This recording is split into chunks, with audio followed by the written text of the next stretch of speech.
afternoon, everyone. Welcome to our play. The title is The True Story of the Three Little Pigs by John Cheska. The main characters are the wolf, the three pigs, and the six narrators who tell the story. Sit back and enjoy Act 1, The Straw House. Everybody knows the story of the three little pigs, or at least they think they do. But I'll let you in on a little secret.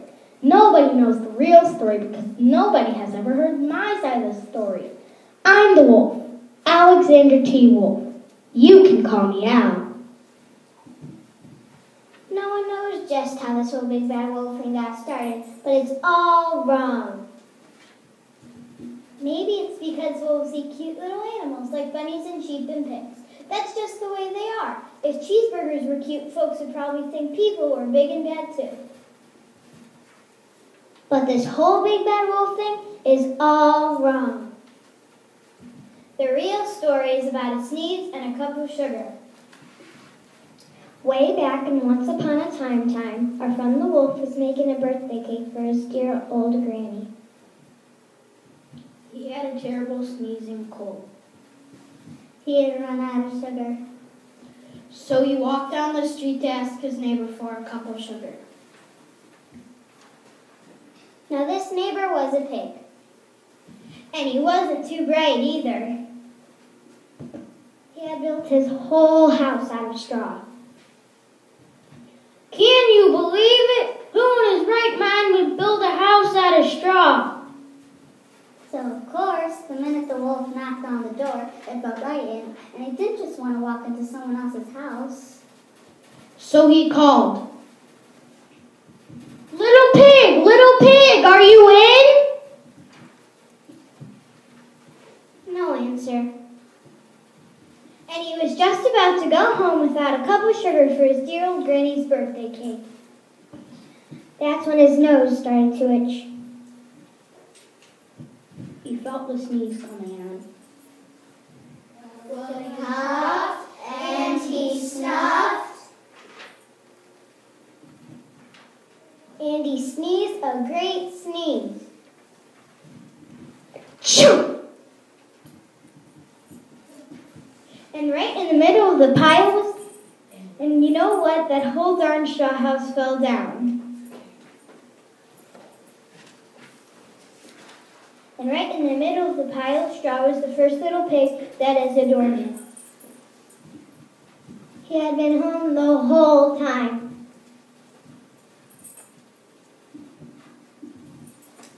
It seemed a shame to leave a perfectly good ham dinner just lying there in the straw, so the wolf ate it up. Think of it as a big cheeseburger just lying there. He was feeling a little berry, but he still didn't have his cup of sugar. That is the end of Act 1. Please give us a moment to change characters. We are now ready for Act 2, the stick house. So he went to the next neighbor's house. This neighbor was the first little pig's brother. He was a little smarter, but not much. He had built his house out of sticks. He rang the bell in the stick house. Nobody answered.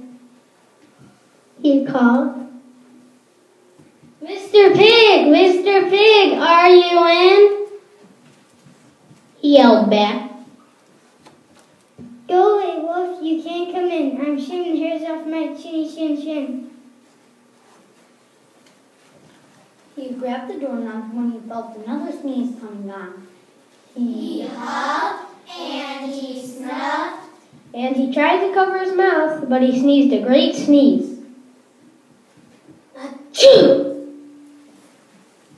And you're not going to believe it, but this guy's house fell down just like his brother's. When the dust cleared, there the second little pig, dead as a doornail. Wolf's honor. Now, you know who'll spoil if you leave it out in the open. So the wolf did the only thing there was to do. He had dinner again.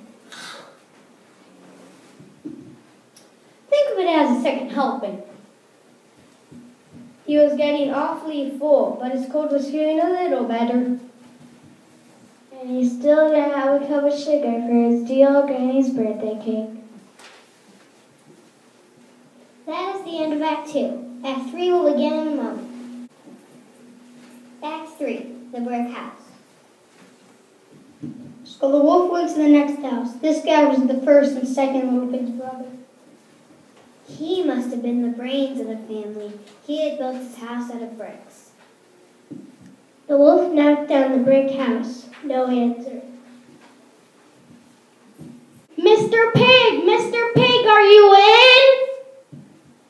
And do you know what that rude little porker answered? Get out of here, wolf. Don't bother me again. Talk about impolite. He probably had a whole sack full of sugar. And he wouldn't give the wolf even one little cup for his dear sweet old Granny's birthday cake. What a pig! The wolf was just about to go home and maybe make a nice birthday card instead of a cake when he felt his cold coming on. He huffed and he snuffed and he sneezed once again. Then the third little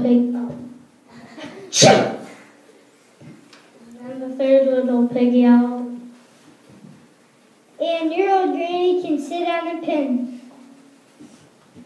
Now the wolf was usually a pretty calm fellow, but when he heard somebody talk about his dear sweet old granny like that, he went a little crazy. When the cop showed up, of course he was trying to break down Miss Pig's door, and the whole time the wolf was huffing and puffing and sneezing and making a real scene. The rest, as they say, is history. The news reporters found out about the 2 pigs he'd had for dinner. They figured a sick guy going to borrow a cup of sugar didn't sound very exciting. So they jazzed up the story with all that huff and puff and blow your house down stuff. And they made him the big bad wolf. That's it. The real story. I was framed. But maybe